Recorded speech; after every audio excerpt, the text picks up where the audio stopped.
অসমৰ ড্ৰাইভাৰ সমাজক ক্ষমা খুজিলে দৰ্শনা কলিতাই।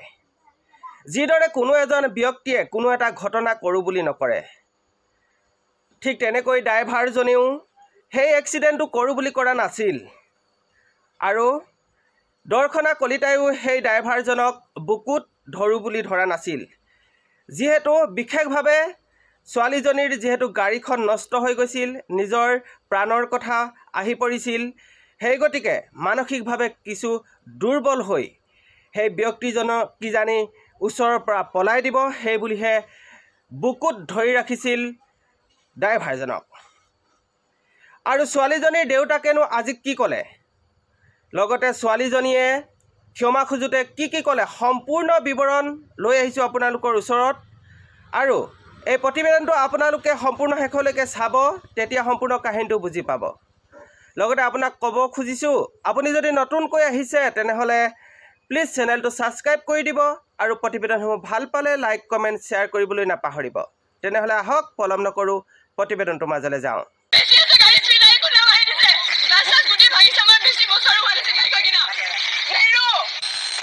সি মাপ খোজক, আমি ধৰি নাথাকো। আৰু তাই যদি মাপ নোখোজে তেনেহ'লে তাই কোৰ্টলৈ দৌৰিব লাগিব। মই গোটেই সন্ধ্যাটোক ক্ষমা বিচাৰিছোঁ। মই মানে জানি বুজি কৰা নাছিলোঁ। মোৰ সেইখিনি একদম মানে ৰিয়েকশ্যন আছিলে, সেইখিনি মই আৱেগত কৰিলোঁ। মোৰ ক্ষতি, মই এনেকুৱা লাগিলে মোৰ ক্ষতি হ'লে মই মৰিবই ওলাইছিলোঁ নেকি, সেই ভয়ত মোৰ একচুৱেলি সেই ৰেচপন্সটো ওলাই গ'ল। তো মই ড্ৰাইভাৰজনক বা পূৰা গোটেই ড্ৰাইভাৰ সন্থাক মই ক্ষমা খুজিছোঁ। মই এনেকৈ নিজতকৈ বয়সত ডাঙৰ মানুহ এজনে এনেকৈ বুকুত হাত দিয়া একো মোৰ কি নাছিলে, ৰাইট নাছিলে। কিন্তু হয়তো সেইখিনি সময়ত মই মানে কি কৰিলোঁ গম নাপালোঁ। তো তাৰ কাৰণে মই ক্ষমা বিচাৰিছোঁ। শুকুৰবাৰৰ দিনা কাজিৰঙাত এটা অঘটন ঘটিছিল। ধৰি আছে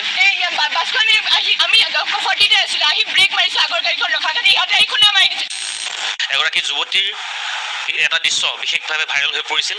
এগৰাকী চালকৰ বুকুত ধৰি যুৱতীগৰাকীয়ে কিছুমান কথা কোৱা মন্তব্য ভাইৰেল হৈ পৰিছিল। তাৰপিছতে চাৰিওফালে কিছুমান নিগেটিভ মন্তব্য দেখিবলৈ পোৱা গৈছিল। আৰু সেই মুহূৰ্তত যুৱতীগৰাকীক আমি লগ পোৱা নাছিলোঁ, কিন্তু এই মুহূৰ্তত আহি তেওঁলোকৰ ঘৰত আহি উপস্থিত হৈছোঁ। তেওঁৰ সৈতে আমি পোনে পোনে কথা পাতিবলৈ যত্ন কৰিম, তেওঁৰ পৰাই জানিম আচলতে ঘটনাটো কি হৈছিল, তেওঁ কিয় বা তেনেকুৱা ধৰণৰ কামটো কৰিবলগীয়া হ'ল।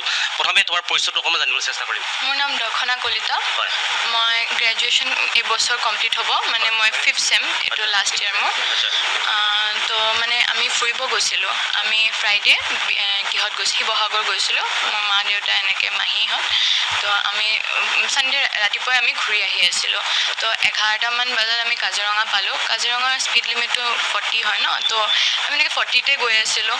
তো এখন হণ্ডা মেচ এখন ৰাস্তাত ৰৈ দিলে। হণ্ডা মেচখনৰ আগেদি হয়তো কিবা এটা গৈছিল, এইটো ভালকৈ গম নাপালোঁ। এখন গাড়ী ৰৈ দিলে। ৰৈ দিয়াৰ লগে লগে পিছৰ ইয়ন এখন আছিলে, ইয়নখনো ৰৈ দিলে। ইয়নখনৰ পিছত আমাৰ বেলিনাখন আছিল, আমিও ৰৈ দিলোঁ। আমি ৰোৱাৰ 5 ছেকেণ্ড, 3-4 পৰা 5 ছেকেণ্ডমান পিছত এখন পিছফালৰ পৰা বাছ আহি আমাক এনেকুৱা খুন্দা মাৰিছে। আমি যে আগৰ গাড়ীখনক খুন্দা মাৰিছোঁ, আগৰখনক খুন্দা মাৰিছে। তো মই পিছফালে বহি এনেকৈ আগুৱাই গৈছোঁ। অলপ দেৰি মানে 1 ছেকেণ্ডৰ কাৰণে কি হ'লতো গমেই নাপালোঁ কি হ'ল। তাৰপিছত দেখিলোঁ দেউতা এনেকৈ আগৰ চিটৰ পৰা ওলাই আহিছে। ময়ো লগে লগে ওলাই দিলোঁ। ওলাই দি পিনে দেউতা এনেকৈ বাছ ড্ৰাইভাৰটোক নামিবলৈ ক'লে। তেওঁ প্ৰথমতে নামা নাছিলে, তাৰপিছত অলপ এনেকৈ জোৰকৈ কওঁতে তাৰপিছত তেওঁ নামিলে। নামি পিনে অলপমান তৰ্কাতৰ্কি হ'ল। তৰ্কাতৰ্কি হওঁতে সেনেকৈ ইয়নৰ ড্ৰাইভাৰ মেচ সেনেকৈ ভিৰ এটা হৈ যায় ন, তো ক্ৰাউডত মানে কথাবোৰ চলি আছিলে, পুলিচৰ কথাটো। তো সেই সময়তে মই দেখিলোঁ ড্ৰাইভাৰজন মানে পিছুৱাই গৈ আছে। তো মোৰ এনেকুৱা ভিতৰৰ পৰা লাগিলে যে এই কেছবোৰ দেখি থকা যায় ন, যে এনেকৈ এক্সিডেণ্ট কৰি ড্ৰাইভাৰজন পলাই দিয়ে। তো মোৰ লাগিলে যে ড্ৰাইভাৰজন চাগে পলাই দিব। তো মানে তেওঁক ধৰিবলৈ মই তেওঁ এনেকৈ ধৰি ল'লোঁ টি চাৰ্টটো, বুকুত ধৰা বুলি মানে আহি গ'লে কথাটো, মই এনেকৈ ধৰি ল'লোঁ তেওঁক। মই সেইটো কাৰণে ক্ষমা প্ৰাৰ্থী হৈছোঁ। ড্ৰাইভাৰজন তেওঁ মোতকৈ ডাঙৰ হয় বয়সত। মোৰ কাৰণে তেওঁ যে মানে মনত আঘাত পাইছে সেইটো মই নিবিচাৰিছিলোঁ। সেইটো কাৰণে মই ক্ষমা খুজিছোঁ তেওঁ, ক্ষমা বিচাৰিছোঁ তেওঁক। তো মানে সেইটো ধৰিলোঁ। তাৰপিছত অলপ পিছত মাও ওলাই আহিলে, মাহীও ওলাই আহিলে। মাহী অকণমান দুখো পাইছিলে। তো মা ওলাই মই দেখিলোঁ যে মা দেউতা দুয়োটা ঠিকে আছিলে। তাৰপিছত গাড়ীখনৰ অৱস্থাটো দেখা গ'ল আৰু আৰু মই মানে কমেণ্টত মানে ৰিলত আহি আছে যে মই কৈছিলোঁ যে গাড়ী মই শিকি থকা গাড়ী সেইটো মোৰ মৰমত ওলাই গৈছিলে কাৰণ সঁচাই মই সেইখন গাড়ী শিকি আছিলোঁ মানে মই সেইখন ক'ৰবাত লাগি যাব বুলি মই নিজেও মানে বহুত মৰমকৈ চলাওঁ পৰাপক্ষত নচলাওঁ ক'ৰবাত লাগি যাব বুলি কি গাড়ী আছে গাড়ীখন বেলিনো আছে কিমান দিন হৈছিলে 2 বছৰ তো মৰমত ৰাখিছিলোঁ মই মায়েও ধুৱে ময়ো ধুওঁ পাপাটো এনেকৈ নাথাকে মই ধুওঁ গাড়ীখন কাৰণে এনেকৈ ওলাই গ'ল আৰু কিন্তু মই এতিয়াও কওঁ যে গাড়ীখনতকৈ মানুহকেইটা যে বাচিছোঁ সেইটো কাৰণে মই মানে আমি বেছি ভগৱানৰ কৃপাত আমি যে বাচিছোঁ সেইটো বেছি ইম্পৰ্টেণ্ট হয় চাৰিওফালে এটা দৃশ্য ভাইৰেল হৈছে যে বুকুত ধৰি লৈ আহিছিলে এইটো দৃশ্য যথেষ্ট ডাঙৰ হয় মই তাৰ কাৰণে এতিয়াও মানে মই ক্ষমা খুজিছোঁ মই ড্ৰাইভাৰজনে তেওঁ মোতকৈ বয়সত ডাঙৰ হয় যিহেতু মোৰ তেওঁক খুজিবলৈ মানে ক্ষমা খুজিব একো মই সৰু হৈ নাযাওঁ তেওঁৰ আগত মই বুজিছোঁ এইটো মোৰো বেয়া লাগিছে পিছত মই নিজতকৈ ডাঙৰ মানুহ এজনে এনেকুৱা কৰিলোঁ কিন্তু মই কিন্তু মানে কৈ আছে ন মোৰ কথাটো ওলাই আছে কিন্তু মই মানে মা পিছফালৰ পৰা কৈ আছিলে এৰিব মই নেৰোঁ বুলি কৈছিলোঁ কাৰণ সেইখিনি সময়ত মানে মোৰ এনেকুৱা লাগিলে তেওঁক এৰি দিলে চাগে তেওঁ গুচিয়ে যায় নেকি হয়তো তেওঁ নগ'ল হয় সেইখিনি সময়ত কেনেকৈনো গ'ল হয় কিন্তু সেইখিনি সময়ত মোৰ আৱেগটো সেইটো নাছিলে যে মানে অত্যন্ত খং উঠি গ'ল আৰু কাৰণ মা দেউতা আছিলে গাড়ীৰ অৱস্থা নাই মই নিজেও এনেকুৱা এটা হৈ গ'ল যে চাগে মৰিয়ে গ'লোঁ হয় নেকি অলপৰ কাৰণে বাচিছোঁ তো সেইখিনি সময়ত এটা কিহৰ খঙত মানে হাতখন এৰা নোযোৱা হ'ল তো কোনোবাই এৰিব দিলেও মোৰ মানে খঙত সেইটো এৰা যোৱা নাছিলে কিন্তু পুলিচজন অহাৰ লগে লগে মই এৰি দিছোঁ কাৰণ মই জানো যে আমাৰ আইন আছে আইন আমাৰ লগত আছে মানে মই যদি এৰি দিওঁ আইনে ধৰি ল'ব তেওঁক গোটেইটো ড্ৰাইভাৰ যি সন্থা আছে তেওঁলোকেতো এতিয়া তোমাৰ এগেইনষ্টত কৈ আছে তেওঁলোকক কি ক'বা তেওঁলোকক মই ক'ব বিচাৰিছোঁ মোৰ ড্ৰাইভাৰজনৰ মানে প্ৰতি এগেইনষ্টত মোৰ একোৱেই নাই ড্ৰাইভাৰজনক এতিয়াও মানে মই যিহেতু বাচি গৈছোঁ মোৰ মা দেউতা বাচি গৈছে মাহীও একো হোৱা নাই তেতিয়া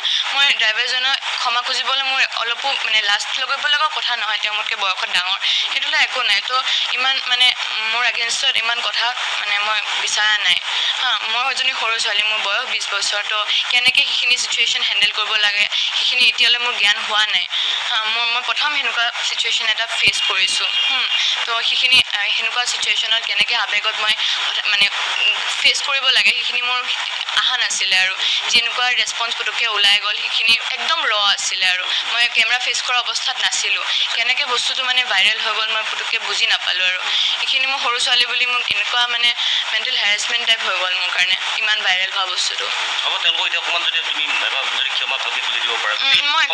মই গোটেই সন্থাটোক ক্ষমা বিচাৰিছোঁ মই মানে জানি বুজি কৰা নাছিলোঁ মোৰ সেইখিনি একদম মানে ৰিয়েকশ্যন আছিলে সেইখিনি মই আৱেগত কৰিলোঁ মোৰ ক্ষতি মই এনেকুৱা লাগিলে মোৰ ক্ষতি হ'লে মই মৰিবই ওলাইছিলোঁ নেকি সেই ভয়ত মোৰ একচুৱেলি সেই ৰেছপন্সটো ওলাই গ'ল তো মই ড্ৰাইভাৰজনক বা পূৰা গোটেই ড্ৰাইভাৰ সন্থাক মই ক্ষমা খুজিছোঁ মই এনেকৈ নিজতকৈ বয়সত ডাঙৰ মানুহ এজনে এনেকৈ বুকুত হাত দিয়া একো মোৰ কি নাছিলে ৰাইট নাছিলে কিন্তু হয়তো সেইখিনি সময়ত মই মানে কি কৰিলোঁ গম নাপালোঁ তো তাৰ কাৰণে মই ক্ষমা বিচাৰিছোঁ মই অন্য এটা কথা সুধিবলৈ বিচাৰিছোঁ যে বৰ্তমান তুমি পঢ়ি আছা বুলি ক'লা মই পঢ়ি আছোঁ গ্ৰেজুৱেশ্যন কৰি আছা কিহত গ্ৰেজুৱেশ্যন কৰি আছা মই BA অনাৰ্ছ কৰি আছোঁ ফিল'চফি ফিল'চফিত কৰি দৰ্শক আৰু কিবা কৰে নেকি কিবা কৰি ভাল লাগেনে জানিবৰ কাৰণে সুধিছোঁ মই জিম কৰোঁ মই 3-4 বছৰৰ পৰা জিম কৰোঁ জিম কৰা মোৰ আগতে ৱেইট 82 kg আছিলে 82 kg আছিল মই এতিয়া 59-60 ভিতৰতে থাকে জিম কৰি 3 বছৰ ধৰি কৰি আছা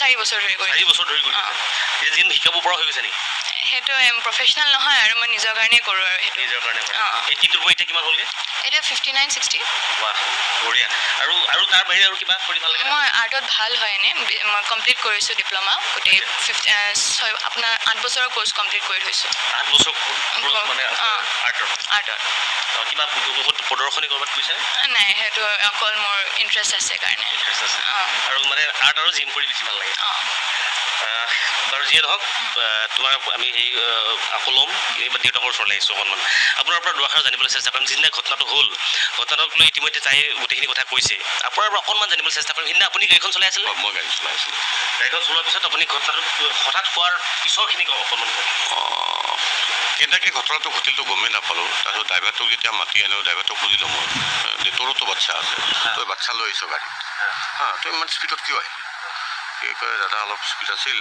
মই ব্ৰেক মাৰিছিলোঁ কিন্তু গাড়ীখন জাগাত নৰখিল তাৰপিছত কি ক'ম আৰু এনে বোলে বাকীখিনি কথাটো জানেই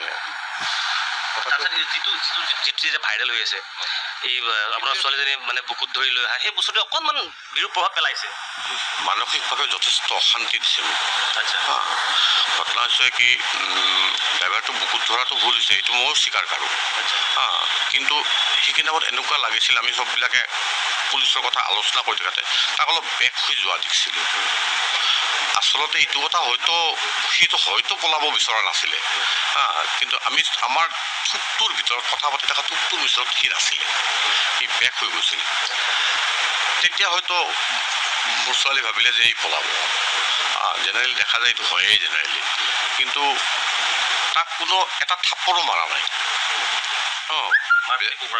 এক থাপ্পৰ মাৰা নাই তাতকৈ কি ক'ম আৰু কিমান সময় মূৰত পুলিচ আহিছে ধৰক 10 মিনিট 10 মিনিট খবৰটো বিয়পি পৰাৰ লগে লগে আহিছে লগে লগে ওচৰৰ মানুহ আহিলে মোৰ ক'ৰবাত তাতে থানাৰ নম্বৰ আছে নেকি এজনে ক'লে আছে কাইণ্ডলি থানাত ফোন কৰক তেওঁ ফোন কৰিলে থানা আহিলে বাই দিছ টাইম তাই ধৰি আছিলে বাই দিছ টাইম কিবা এটা হৈছিলে মোৰ মূৰটো ঘূৰোৱাৰ নিচিনা হৈ আছিলে অলপ মই ঠিক মানে কি কৰিব পৰা নাই আৰু তাৰমানে ইমান বছৰ গাড়ী চলাইছোঁ কোনো গাড়ী এক্সিডেণ্ট হোৱা নাই লাইফৰ প্ৰথম এক্সিডেণ্ট সেই বিষয়ে মোৰো নলেজ নাছিলে মানে কি নাই আৰু কি হ'ব পাৰে গতিকে মানে